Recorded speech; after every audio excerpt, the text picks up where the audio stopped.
The exploration fleet moved through the dark emptiness of the void nebula like a collection of metal fish swimming through an ocean of stars. Commander Blake stood on the bridge of the human ship Horizon, watching the swirling clouds of purple and gold gas drift past the windows.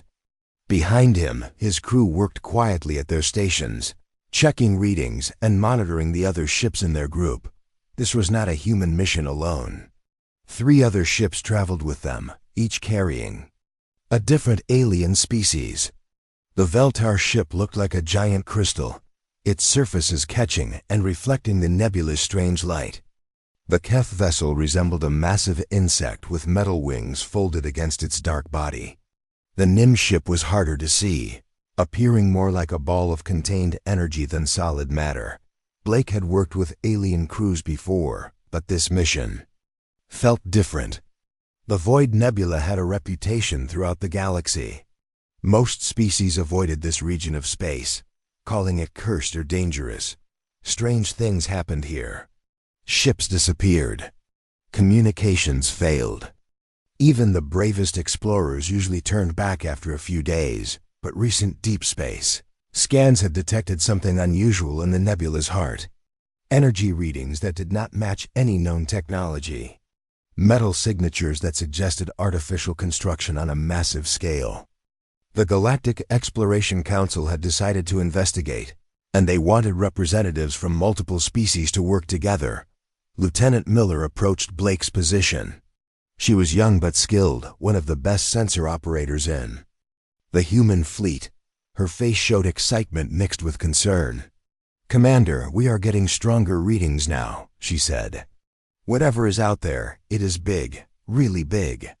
Blake nodded and activated the communication system.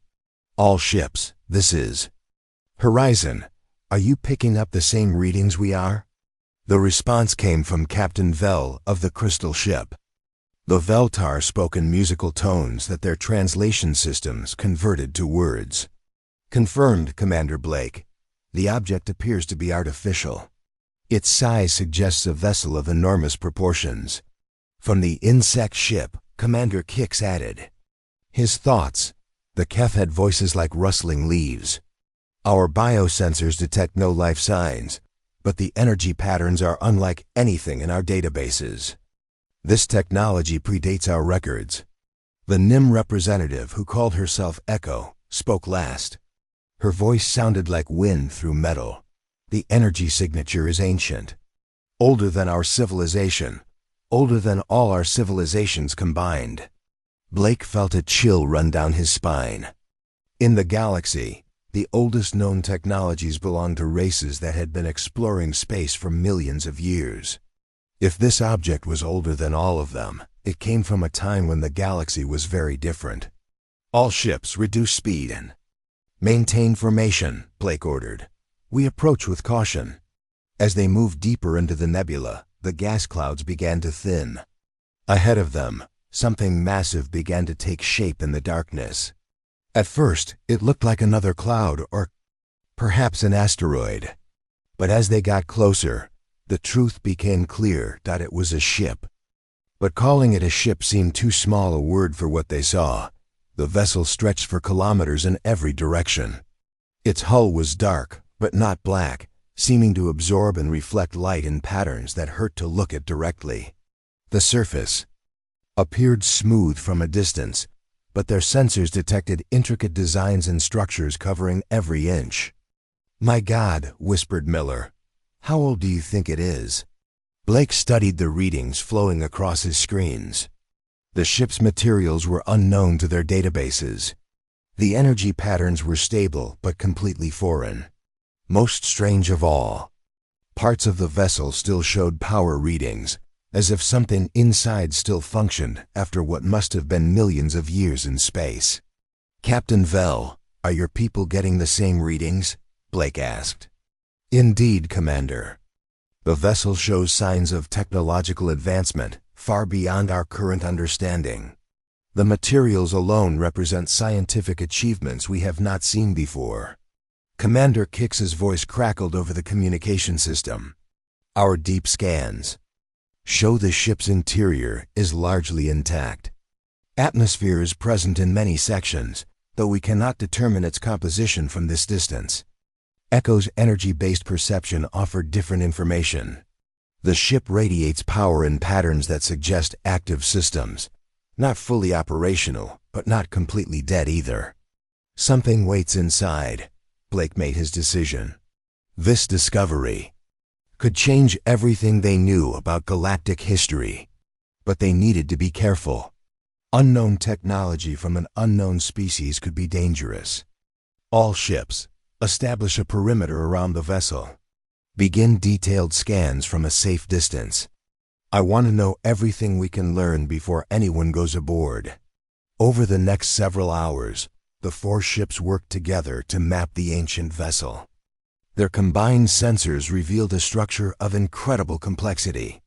The ship had multiple levels, vast chambers, and corridors wide enough for vehicles to drive through. Most remarkable was the power system, which seemed to draw energy from space itself through methods their scientists could not understand. The Veltar found crystalline formations throughout the ship that resonated with harmonic frequencies.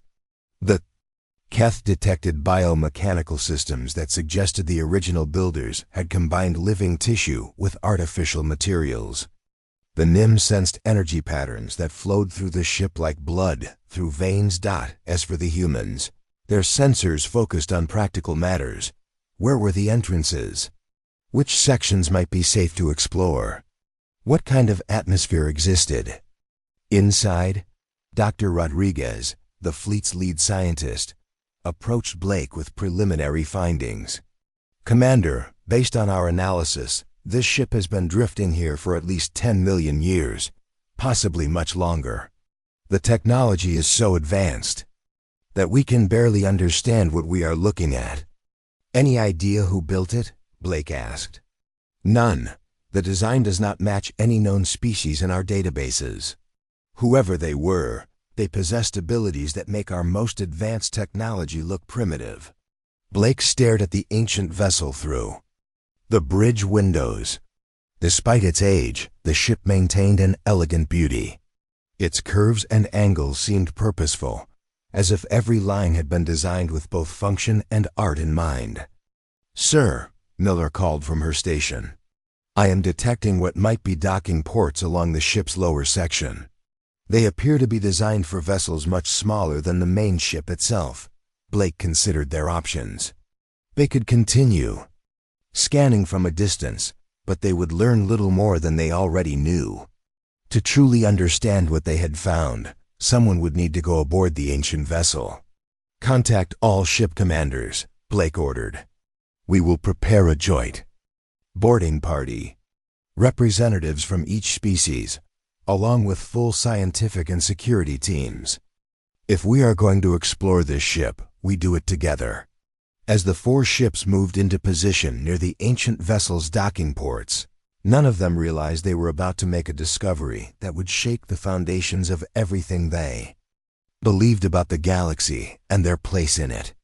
The ancient ship waited in the darkness, its secrets locked away for millions of years, ready to reveal truths that would change the course of galactic history forever. The boarding party gathered in the docking bay of the Horizon, their equipment carefully checked and rechecked. Commander Blake had selected his best people for this mission.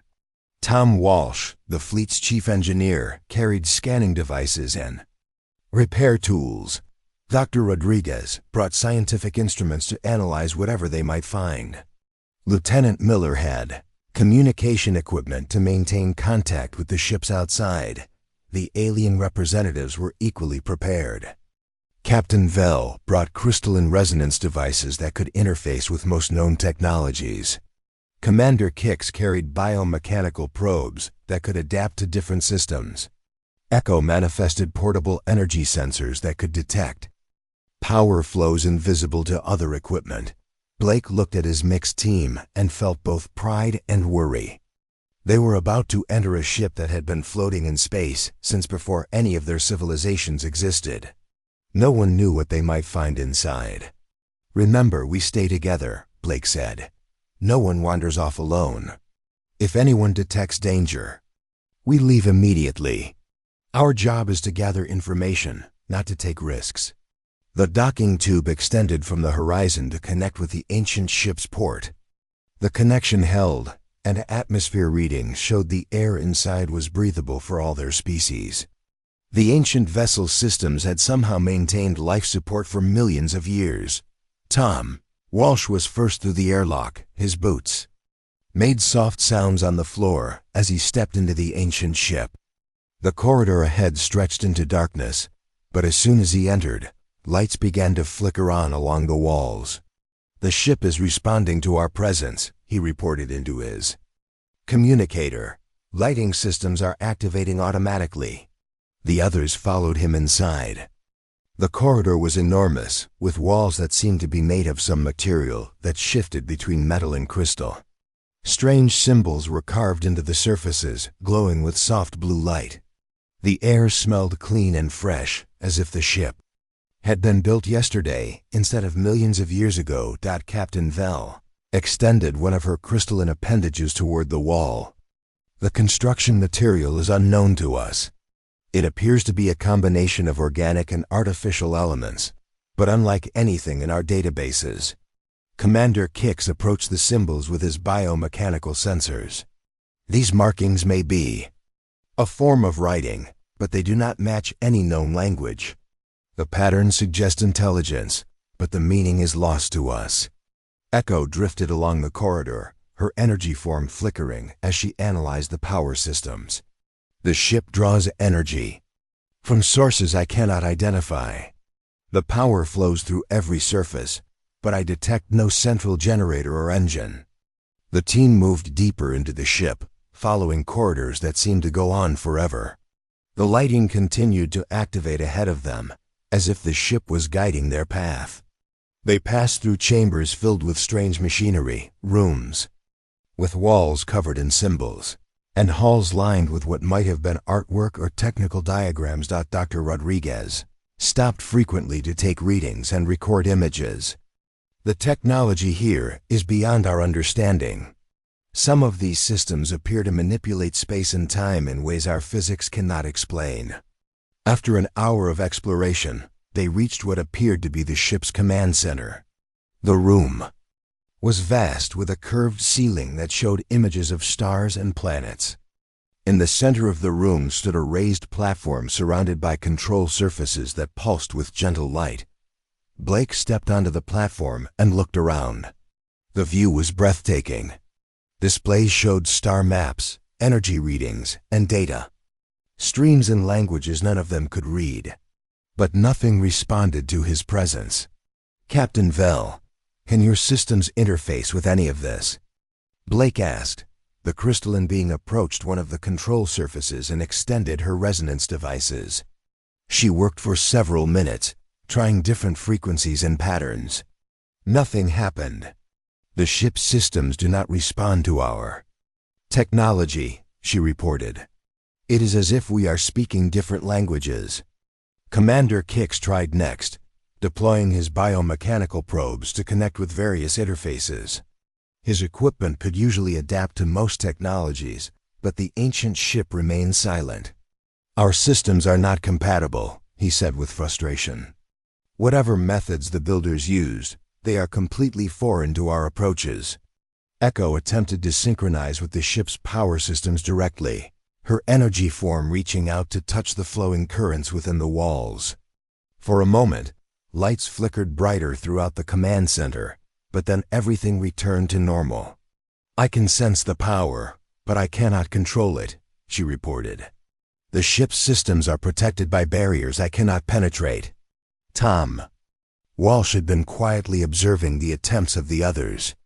As the team's engineer, he understood that sometimes the simplest approaches worked best. While the aliens used their advanced technologies, he decided to try something basic. He walked to one of the control surfaces and simply placed his hand on it. The moment his skin touched the surface, everything changed. The entire command center erupted in light and sound. Displays activated all around them, showing star maps and data streams.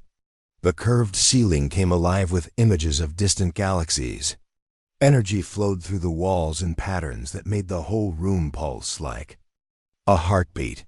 The other team members stepped back in shock as the ancient ship awakened around them. Systems that had been dormant for millions of years suddenly came online. The ship's power systems, which had been barely detectable before, now hummed with life. "Tom, what did you do?" Blake shouted over the sound of awakening systems. "I just touched it," Tom replied, his voice filled with wonder. "I just put my hand on the control surface."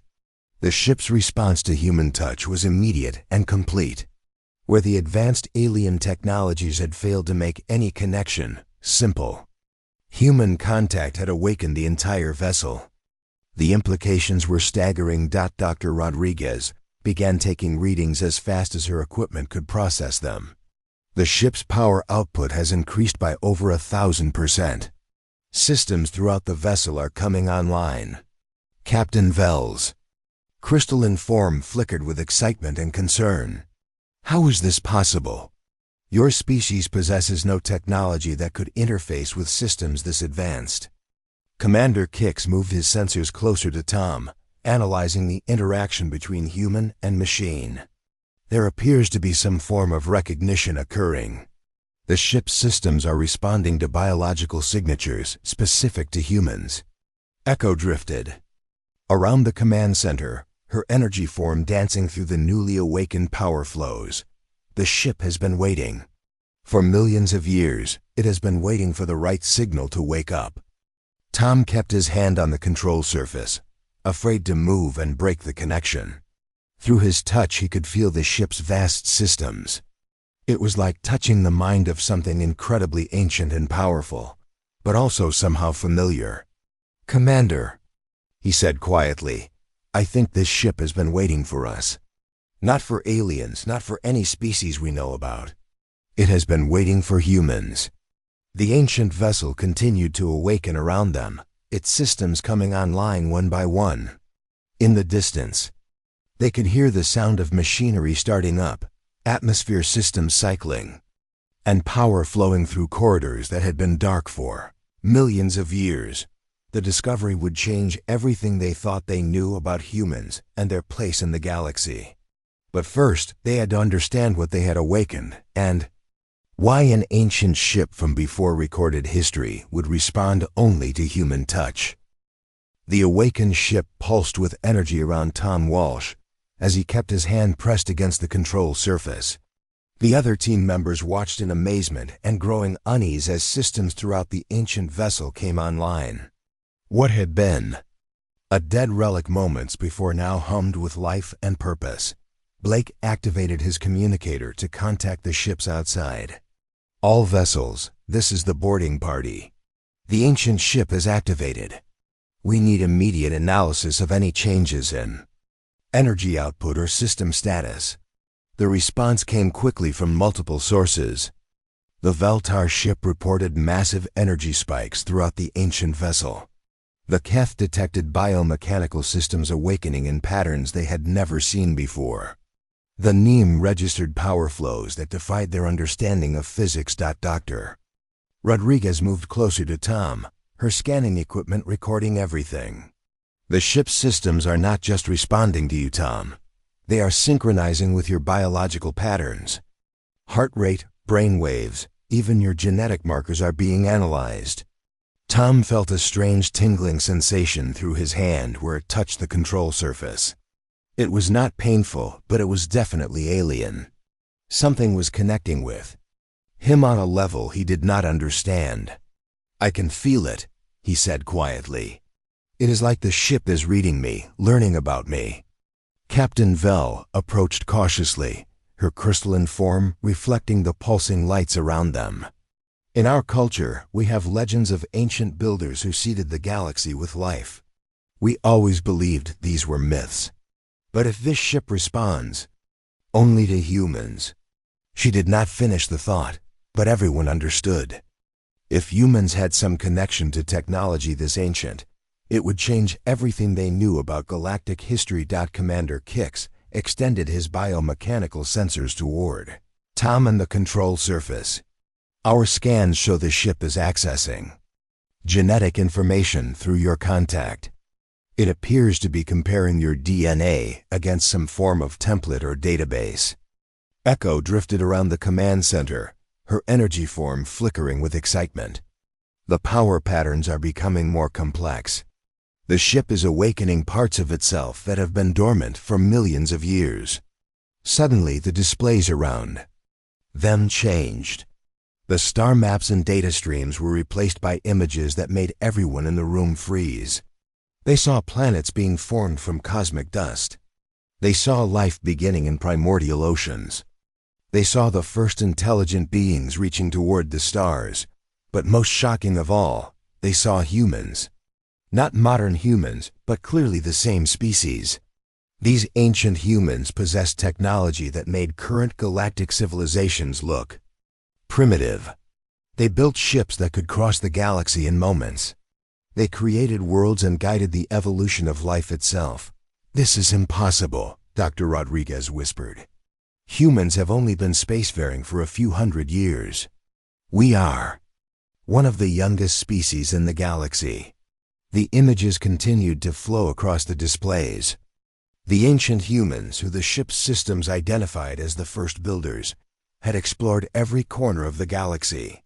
They had found other species in their early stages of development and had carefully guided their growth. The Veltar, the Keth, the Nim, and dozens of other species had been influenced by these ancient human ancestors. Tom felt the ship's consciousness touching his mind more directly now. Information flowed through the connection, but it was too vast and complex for him to fully understand. He caught glimpses of knowledge that spanned millions of years, technologies that could reshape reality itself, and a purpose that had been waiting for his species to rediscover. "They are not gone," Tom said, his voice strange and distant. "The first builders. They did not die or disappear. They evolved beyond physical form, but they left their genetic legacy in us. We are their children, their inheritors."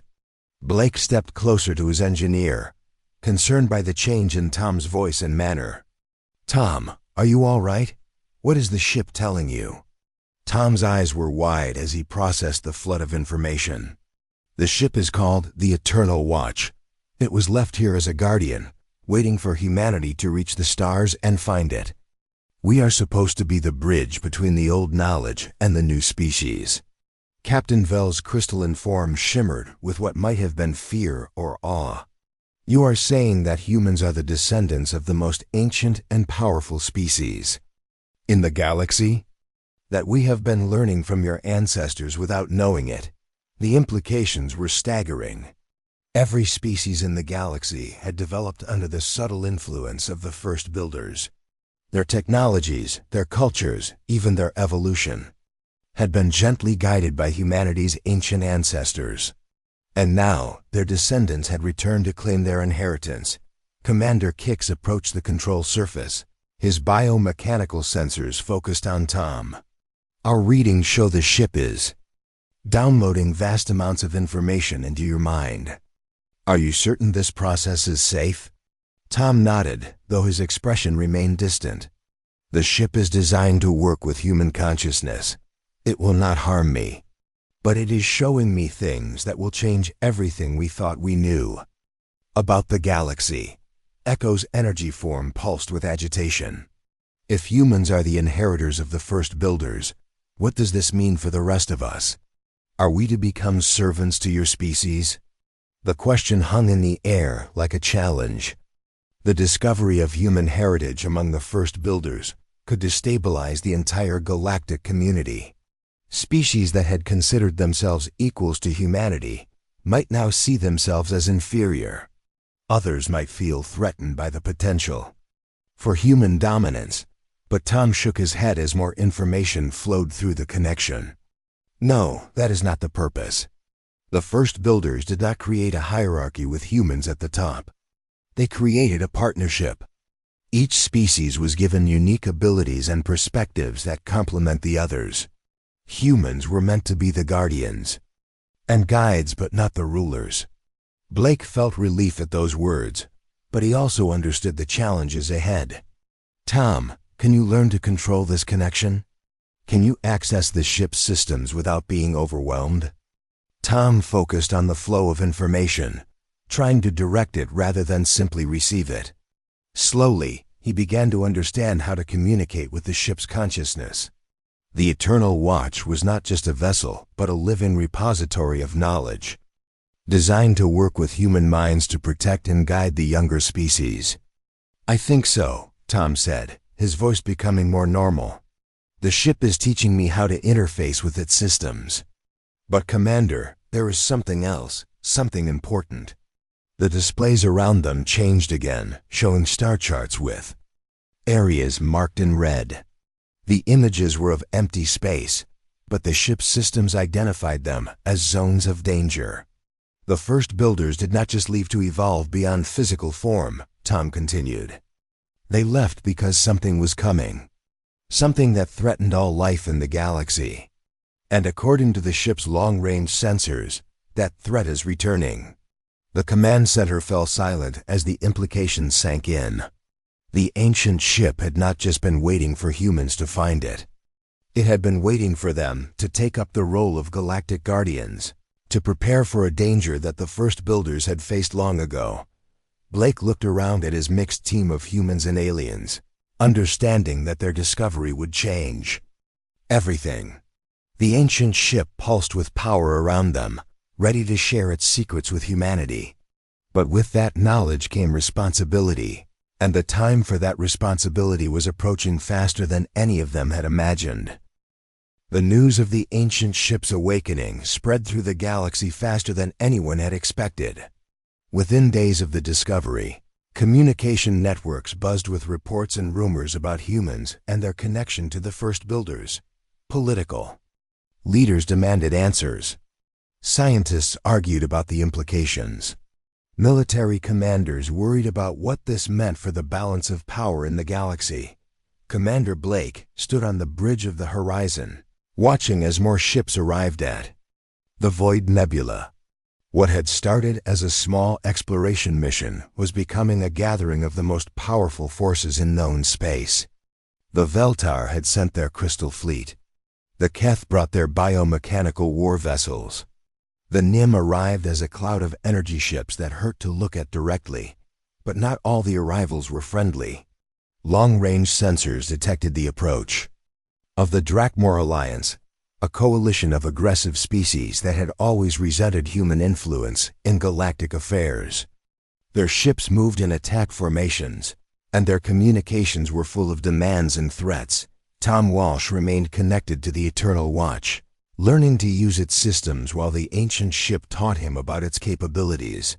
The vessel was not just a repository of knowledge, but a weapon of incredible power, designed to protect the galaxy from threats that could destroy entire civilizations. Commander, Tom reported from the ancient ship's command center, the Eternal Watch is showing me something disturbing. Long-range sensors detect massive energy signatures moving toward our galaxy from the dark space between star systems. Whatever the first builders fought long ago, it is coming back. Blake activated the communication system to address all the ships now surrounding the ancient vessel. All fleet commanders, this is Commander Blake. We have a situation that affects everyone. The threat that caused the first builders to leave our galaxy is returning. We need to work together. The response from the Drakmor Alliance was immediate and hostile. Admiral Grex, a massive reptilian being from the warrior species known as the Scarl, appeared on the communication screen. His scarred face showed nothing but anger and suspicion. Commander Blake, the Drakmor Alliance does not recognize any human claim to first builder technology. You will surrender the ancient ship immediately, or we will take it by force. Captain Vel tried to mediate from her crystal vessel. Admiral Grex, the ship responds only to human genetic patterns. Even if you could take it, you could not operate it.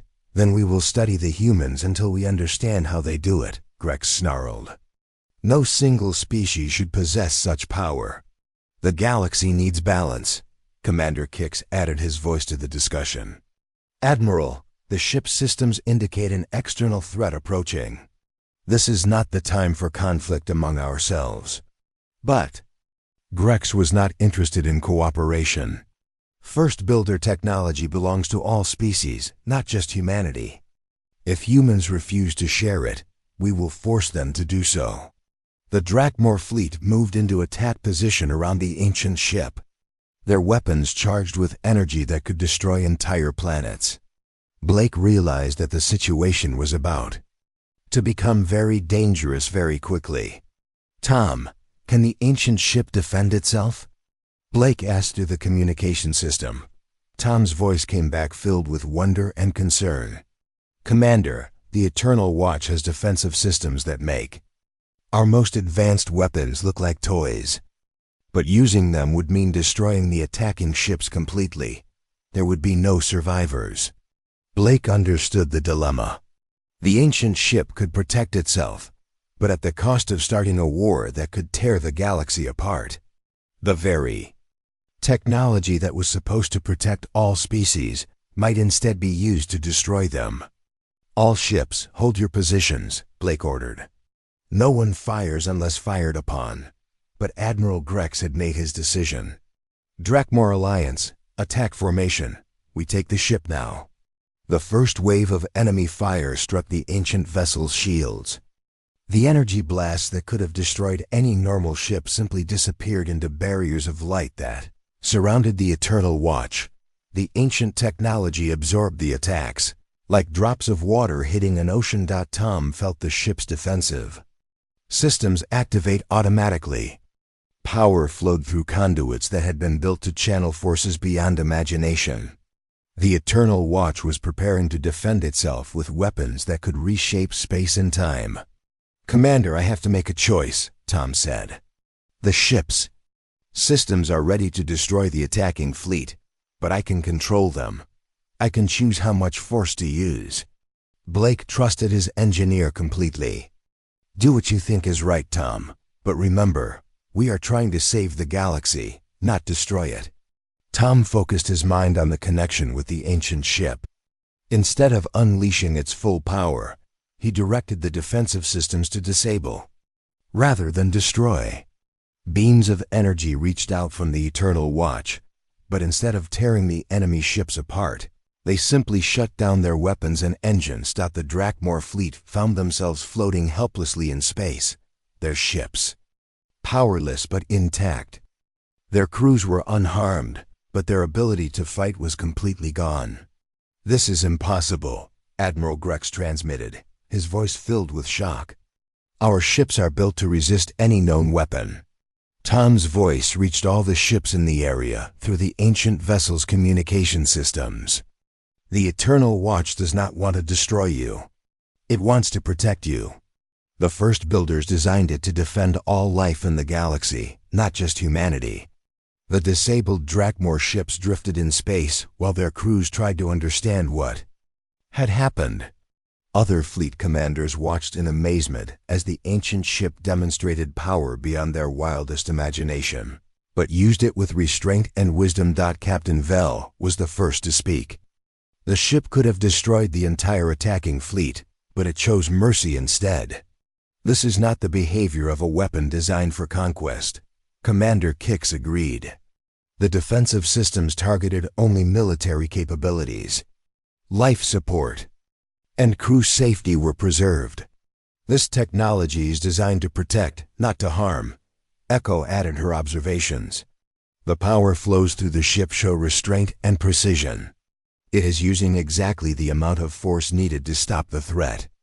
No more." As the immediate crisis passed, long-range sensors detected something that made everyone forget about their conflicts. Massive shapes were moving through the dark space at the galaxy's edge. The external threat that Tom had mentioned was becoming visible on their instruments. "All ships, this is Commander Blake. Long-range sensors are detecting massive objects approaching from outside our galaxy. Based on the ship's records, these are the entities that the first builders fought millions of years ago." The shapes were enormous, larger than entire star systems. They moved with purpose and intelligence, consuming energy from the space around them as they traveled. Their approach would bring them to the outer worlds within months. Admiral Grex, his ship still powerless but his crew safe, finally understood the reality of their situation. "Commander Blake, what do these entities want?" Tom accessed the ship's ancient memories, learning about the enemy that had driven the first builders to evolve beyond physical form. They consume life energy. Entire worlds, entire species. They turn living planets into empty husks. The first builders fought them once before, but they could not be completely destroyed, only driven away. The gathered fleets realized that their petty conflicts meant nothing in the face of this threat. The ancient ship represented their only hope of survival, and it would only work with humanity as its guide. Blake looked out at the mixed fleet of former enemies and allies, understanding that everything had changed. The test was not just about human worthiness to inherit First Builder technology. It was about whether all the species of the galaxy could work together to face a threat that could end everything they had ever known. The massive entities at the galaxy's edge grew closer with each passing day. Tom Walsh spent every waking hour connected to the Eternal Watch, learning about the ancient enemy and preparing the ship's defenses. The knowledge flowing through his mind was overwhelming, but he forced himself to understand it. Too many lives depended on his ability to master the First Builder technology. Commander Blake coordinated with the growing fleet that surrounded the ancient ship. Former enemies now worked together, sharing resources and information. The Drakmor Alliance had restored power to their vessels, but Admiral Grex kept his weapons powered down as a gesture of cooperation. Everyone understood that their survival depended on unity. The entities approaching the galaxy were called the Devourers by the ancient records. They were not truly alive in any sense that biological beings could understand, but they consumed life energy on a massive scale. Entire star systems would be drained of all living matter, leaving behind empty husks of dead worlds. Dr. Rodriguez worked with scientists from all the species to analyze the approaching threat. According to the ship's records, the Devourers have consumed dozens of galaxies over millions of years. They move from one galaxy to another, stripping away all life before moving on to the next target. Captain Vell shared data from her crystalline sensors. Our long-range scans confirm the ship's information. The entities are larger than anything we have ever encountered. Some appear to be the size of entire solar systems. Tom felt the weight of responsibility pressing down on him as he learned more about what the galaxy faced. The First Builders had fought the Devourers once before, but even with their advanced technology, they had only managed to drive the entities away temporarily.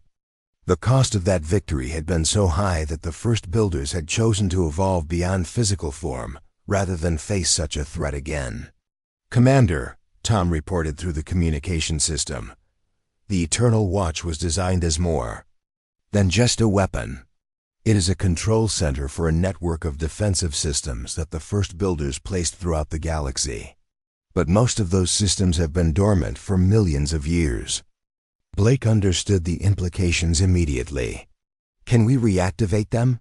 "Yes, but it will require help from all the species. The defense network was designed to work with different types of technology and consciousness.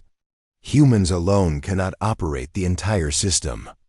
The ship's displays showed a map of the galaxy with thousands of points of light scattered throughout.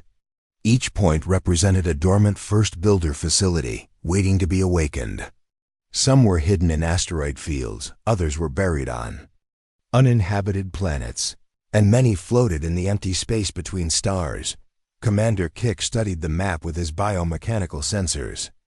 "Our people have explored many of these locations over the centuries. We always thought they were natural formations or abandoned ruins." Echo's energy form danced with excitement as she recognized several locations. "The Mim have built cities near some of these sites. We were drawn to them by the energy patterns, but we never understood their true purpose." Tom accessed more of the ship's memories, learning how the defense network was supposed to function. The system requires different species to activate different components. The Veltar's crystalline technology can resonate with the harmonic defense platforms. The Keth's biomechanical systems can interface with the living weapon networks. The NIM can power the energy barriers that protect entire star systems. Admiral Grex, despite his earlier hostility, stepped forward with interest. What about the Skarl and other warrior species? What is our role in this defense? The battle stations, Tom replied. The first builders created mobile platforms that require aggressive tactics and warrior instincts to operate effectively. Your people would be perfect for that role. For the first time since the crisis began, Blake felt hope. The first builders had not just left behind a single ship. They had created an entire galaxy-wide defense system designed to be operated by the very species they had helped to evolve. Over the following weeks, ships from every major civilization spread throughout the galaxy to activate the ancient facilities. The Veltar sent crystal ships to awaken harmonic platforms that could disrupt the Devourer's energy absorption. The Keth deployed biomechanical crews to activate weapon systems that could adapt and evolve to counter any threat. The NIM dispersed their energy beings to power massive shield generators that could protect entire worlds. Tom remained at the center of it all, his consciousness permanently linked with the Eternal Watch. The ancient ship served as the command center for the entire network, coordinating the efforts of dozens of species across thousands of light years. The connection was changing him, making him something more than human, but not less than what he had been. Dr. Rodriguez monitored Tom's condition carefully. The ship's systems are integrating with your nervous system. You are becoming a permanent interface between human consciousness and first builder technology. Tom nodded, accepting his fate. This is what I was meant to do. The first builders designed their technology to work with human minds, but it requires a permanent bond to function at full capacity. As the defense network came online, the galaxy began to change. Ancient facilities that had slept for millions of years awakened with power that illuminated entire star systems. Weapon platforms that could destroy planets moved into position. Shield generators created barriers that could protect whole sectors of space. The approaching Devourers seemed to sense the activation of the defense network. Their movement patterns changed, becoming more aggressive and coordinated. They were no longer simply moving toward the galaxy, but actively preparing for war. Blake watched the tactical displays as the enemy force arranged itself for attack.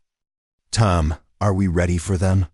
Tom's consciousness stretched across the galaxy through the network, feeling the readiness of every defensive platform and weapon system. As ready as we can be, Commander. The network is at full power, and every species is in position. The first contact came at the galaxy's outer rim. A devourer the size of a small moon encountered a Veltar harmonic platform. The crystalline device resonated at frequencies that disrupted the entity's energy absorption, causing it to retreat in what might have been pain or confusion. Across the galaxy, similar encounters began. Keth biomechanical weapons adapted to each devourer's unique characteristics, finding weaknesses and exploiting them. NIM energy barriers absorbed attacks that could have destroyed entire worlds. Skarl battle platforms engaged in direct combat with smaller devourers, their warrior crews fighting with courage that honored their ancestors. Tom coordinated it all through the Eternal Watch, his human intuition and creativity guiding the ancient technology in ways the original builders had never imagined. The defense was not just about raw power, but about the unique perspectives and abilities that each species brought to the fight. The war lasted for months, with battles raging across the galaxy's edge. But slowly, the combined forces began to push the Devourers back. The entities that had consumed countless galaxies found themselves facing a defense they could not overcome. In the end, it was not any single weapon or species that won the war, but the cooperation between them all. The first builders had designed their technology to work with the diversity of life in the galaxy. And that diversity proved to be the key to victory. As the last of the Devourers retreated into the dark space between galaxies, Tom felt the network settling into a dormant but ready state. The galaxy was safe, but the defense system would remain active.